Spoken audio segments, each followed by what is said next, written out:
As the Uganda Free Trade Zones Authority embarks on interesting players in the economy to invest in free trade zones, licensing fees could deal a huge blow to this investment call.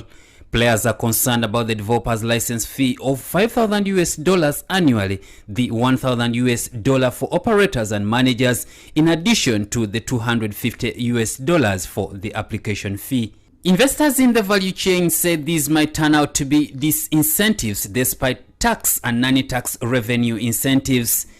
But speaking during a business forum in Kampala, Uganda Free Zones Authority Executive Director Richard Jabo says the charges are benchmarked on the East African level.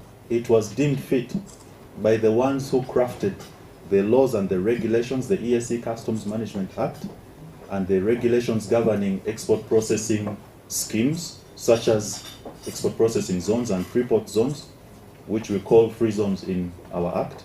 It was deemed fit that a developer should be charged a developer's fee. From the perspective of leveling the ground within the East African community, we thought that it would be good to have similar charges so that there is no confusion, that if you go to Kenya, you have a different charge. State Finance Minister for Planning David Bahati is calling for increased production, especially coffee, to ensure that farmers benefit from these zones and meet the likely demand once the $500 million plant under construction in Namave is complete. We are supporting the farmers so that these farmers can support the private people who are investing in factories.